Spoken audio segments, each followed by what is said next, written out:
Everyone, आज की class 10 की बायोलॉजी में हम यूनिट नंबर 10 गैसियस एक्सचेंज में हम लेक्चर नंबर 1 को डिस्कस करने वाले हैं। और इस लेक्चर नंबर 1 में हम रिस्पायरेशन के हवाले से पढ़ेंगे कि रिस्पायरेशन क्या होता है, रिस्पायरेशन को हम किस तरह डिफाइन करेंगे, इसका मेन रिएक्टेंट्स कौन कौन से हैं और प्रोडक्ट कौन कौन से हैं, स्पेशली एरोबिक रिस्पायरेशन के। इसके अलावा हम गैसियस एक्सचेंज के बारे में बात करेंगे कि ये क्या होता है, और ब्रीथिंग के बारे में बात करेंगे कि ये ब्रीथिंग क्या होता है। तो आज की क्लास 10 की बायोलॉजी में इस लेक्चर नंबर 1 में हम इन तमाम चीज़ों के बारे में जानने की कोशिश करेंगे। तो चलिए स्टार्ट करते हैं।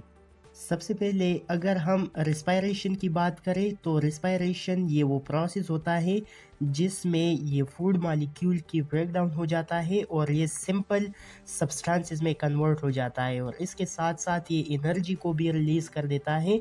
तो इस प्रोसेस को हम रिस्पायरेशन कहते हैं। आसान अल्फाज में अगर हम बताएं तो the process during which food molecule break down into a simpler substances and release energy is known as respiration. Respiration ये वो प्रोसेस होता है, इसके दौरान ये जो फूड मॉलिक्यूल है इसकी ब्रेक डाउन होके स्मॉल सब्सटेंसेस में, सिंपलर सब्सटेंसेस में कन्वर्ट हो जाता है और ये एनर्जी को रिलीज़ करता है। तो इस प्रोसेस को हम रिस्पायरेशन कहते हैं। अगर हम रिस्पायरेशन की वजाहत करें, इसकी एक्सप्लेनेशन करें, तो रिस्पायरेशन के दौरान ये जो कम्प्लेक्स ऑर्गेनिक सब्सटेंसेस यानी ग्लूकोज होता है तो इसकी ब्रेक डाउन होके ये सिंपलर कंपाउंड यानी कार्बन डाइऑक्साइड और वाटर में कन्वर्ट हो जाता है, और इसके साथ साथ ये एनर्जी को भी खारिज कर देता है एंजाइम की मौजूदगी में। तो इस प्रोसेस को हम क्या कहेंगे? इस प्रोसेस को हम रिस्पायरेशन कहेंगे। अगर हम इसके अकरेंस की बात करें तो रिस्पायरेशन एनिमल में भी हो सकता है, ये प्लांट्स में भी हो सकता है। इस रिस्पायरेशन में जो रिएक्टेंट्स है और प्रोडक्ट्स है ये कौन कौन से हैं? तो सबसे पहले अगर हम एरोबिक रिस्पायरेशन की बात करें तो एरोबिक रिस्पायरेशन में ऑक्सीजन रिक्वायर्ड होता है और इसमें ये जो ऑक्सीजन है ये इस्तेमाल होगी, और ये जो फूड मॉलिक्यूल है इसकी कंप्लीट ऑक्सीडेशन हो जाती है, और इसी ऑक्सीडेशन की वजह से ये जो कार्बन डाइऑक्साइड है ये रिलीज़ होता है, और ये वाला कार्बन डाइऑक्साइड ये as a by product release हो जाता है।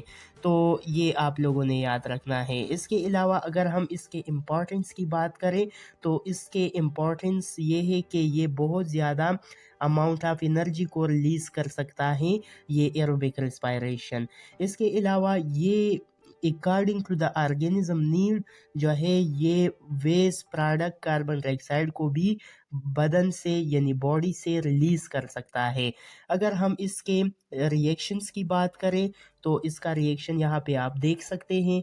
सबसे पहले ये ग्लूकोज मॉलिक्यूल के साथ ऑक्सीजन की मौजूदगी में और एंजाइम की मौजूदगी में, ग्लूकोज के साथ ये कार्बन डाइऑक्साइड जो है ये रिएक्शन कर देता है एंजाइम की मौजूदगी में, और in the presence of oxygen ये जो ग्लूकोज मॉलिक्यूल है इसकी ब्रेक डाउन होके ये कार्बन डाइऑक्साइड बनाता है, वाटर बना लेते हैं और साथ साथ एनर्जी को भी खारिज कर देता है। तो ये आप लोगों ने याद रखना है, और ये क्या है? This is the reaction of aerobic respiration, ये आप लोगों ने याद रखना होगा। दूसरे नंबर पे आता है गैसियस एक्सचेंज। अब ये गैसियस एक्सचेंज क्या होता है? The exchange of oxygen and carbon dioxide between the cell of organism and their environment is known as gaseous exchange. Gaseous exchange क्या होता है? अगर हम आसान अल्फाज में कहें तो लिविंग ऑर्गेनिज्म के सेल्स और एनवायरनमेंट के दरमियान ये जो ऑक्सीजन और कार्बन डाइऑक्साइड का एक्सचेंज है, इसका आना जाना है ऑक्सीजन का और कार्बन डाइऑक्साइड का, तो इसको हम गैसियस एक्सचेंज कहते हैं। और ये जो गैसियस एक्सचेंज वाला प्रोसेस है ये एक प्रोसेस के ज़रिए होता है, और इस प्रोसेस का नाम है डिफ्यूजन प्रोसेस। ये diffusion process, gaseous exchange is a diffusion process in which a gas diffuse from higher area concentration to the area of lower concentration. ये जो गैसेस एक्सचेंज है ये एक डिफ्यूजन प्रोसेस है जिसमें ये गैसेस जो है ये हाई कंसंट्रेशन वाले एरिया से ये डिफ्यूज़ हो जाता है लो कंसंट्रेशन एरिया की वाली जगह पर। तो इसको हम डिफ्यूजन कहते हैं। अगर हम आसान अल्फाज में कहें तो डिफ्यूजन ये वो प्रोसेस होता है जिसमें ये गैसेस जो है हाई कंसंट्रेशन वाले रीजन से लो कंसंट्रेशन वाले रीजन की तरफ मूव करता है। तो इस प्रोसेस को हम डिफ्यूजन कहते हैं। ये आप लोगों ने याद रखना होगा। इसके अलावा अगर हम प्लांट्स के एक्सचेंज ऑफ गैसेस की बात करें तो गैसियस एक्सचेंज इन प्लांट ये किस तरह होता है।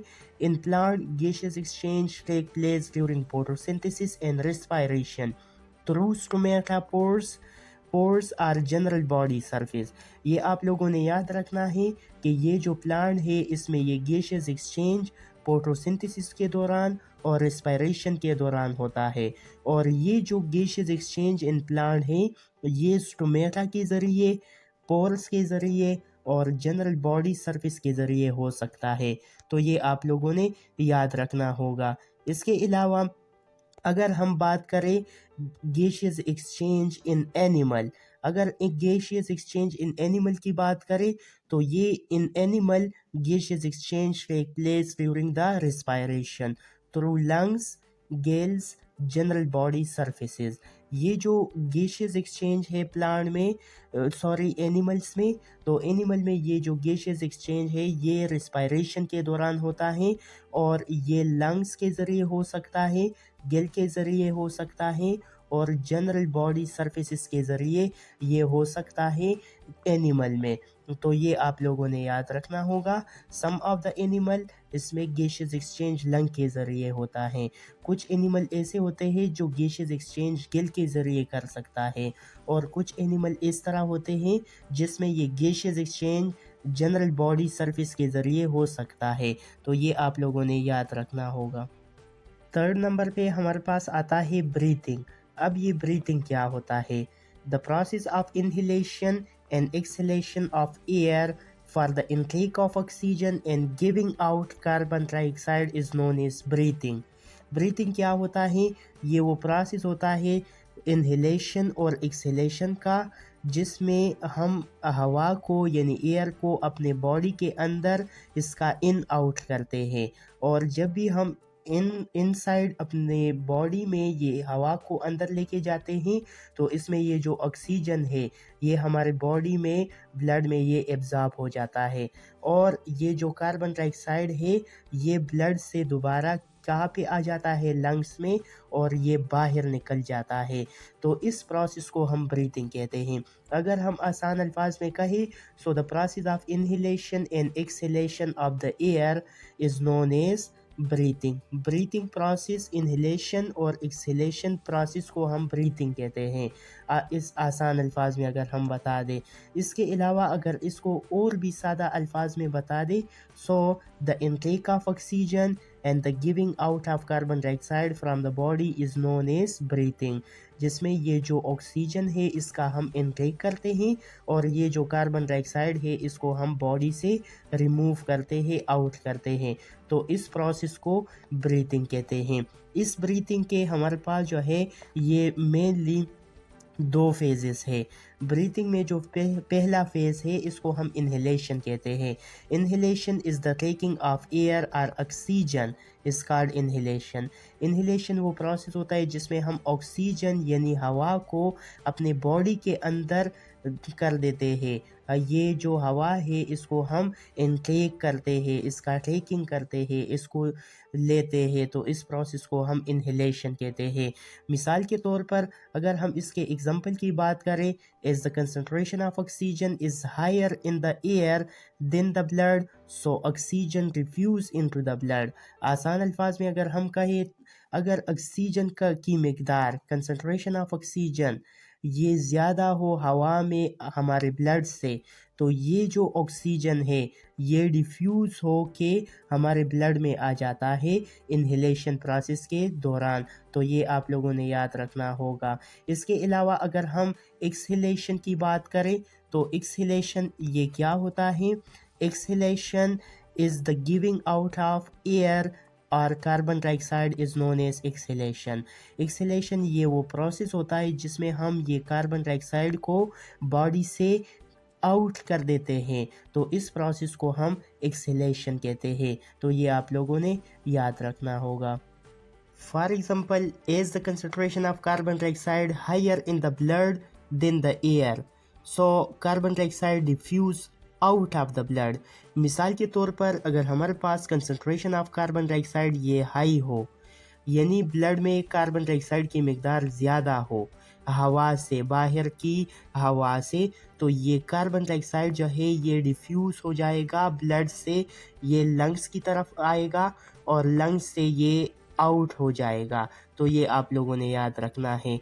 अगर हम इसको सादा और आसान अल्फाज में कहें तो अगर कार्बन डाइऑक्साइड की मिकदार बहुत ज़्यादा हो ब्लड में एयर की निस्बत से, तो ये कार्बन डाइऑक्साइड ये डिफ्यूज़ आउट हो जाता है, खून से ये निकल जाता है। जब ये खून से ये निकल जाएगा तो ये लंग्स की तरफ जाएगा और लंग्स से ये आउट हो जाएगा एक्सहेलेशन प्रोसेस के दौरान। तो ये आप लोगों ने याद रखना है। इसके अलावा अगर हम बात करें अबाउट द ब्रीथिंग आर्गन के बारे में, तो ब्रीथिंग आर्गन में हमारे पास मुख्तलिफ़ किस्म के आर्गन्स आते हैं, प्लांट्स में भी और एनिमल्स में भी। तो ब्रीथिंग आर्गन में सबसे पहले अगर हम प्लांट्स की बात करें तो प्लांट्स में स्टोमेटा और लेंट्री सेल्स ये इस्तेमाल होता है गैसियस एक्सचेंज यानी ब्रीथिंग के लिए। ये स्टोमेटा तो स्मॉल से पोर्स होते हैं in the live of the plant, यानी प्लांट के लिव में स्मॉल किस्म के पोर्स होते हैं। मिसाल के तौर पर अगर ये लिव्स है तो इसमें स्मॉल स्मॉल पोर्स होते हैं और इस पोर्स की मदद से ये कार्बन डाइऑक्साइड और ऑक्सीजन की इन आउट होती है ज़रूरत के मुताबिक। अगर हम लेंट्री सेल्स की बात करें तो ये स्टेम में ख़ास किस्म के पोर्स होते हैं which is responsible for the exchange of gas, जो इस पोर्स की मदद से ये एक्सचेंज ऑफ गैस होती है। तो स्टेम में जो पोर्स होते हैं तो इसको लेंट्री सेल्स कहते हैं।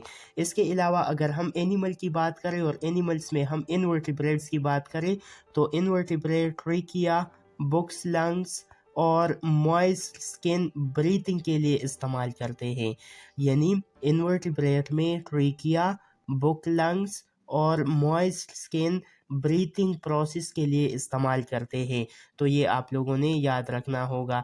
इसके अलावा अगर हम बात करें अबाउट द वर्टिब्रेट्स, तो वर्टिब्रेट्स में हमारे पास ये जो वर्टिब्रेट्स है गिल्स और लंग्स एज आ ब्रीथिंग आर्गन मौजूद होते हैं। ये वर्टिब्रेट्स गिल्स और लंग्स के ज़रिए एक्सचेंज ऑफ गैसेस कर सकते हैं। ये जो गिल्स है तमाम के तमाम जितने भी फिशेस हैं और एम्फीबियन, तो इसमें गिल्स मौजूद होते हैं। लेकिन ये आपने याद रखना होगा कि ये जो लंग्स है और गिल्स है एम्फीबियन में ये दोनों मौजूद होते हैं, और जब ये ज़मीन पे मौजूद होता हो तो ये लंग्स के ज़रिए गैसेस एक्सचेंज करेगा, और ये जब पानी में मौजूद होता हो तो ये गिल्स के ज़रिए ये क्या करेगा, ये गैसेस एक्सचेंज करेगा। इसके अलावा ये मॉइस्ट स्किन के ज़रिए भी ब्रीथिंग कर सकता है ये एम्फीबियन। तो ये आप लोगों ने याद रखना होगा। इसके बाद तो ये था आज का हमारा लेक्चर। इंशाल्लाह लेक्चर नंबर 2 में हम गैसेस एक्सचेंज इन प्लांट के हवाले से बात करेंगे कि ये क्या होता है। तब तक के लिए अल्लाह हाफिज़।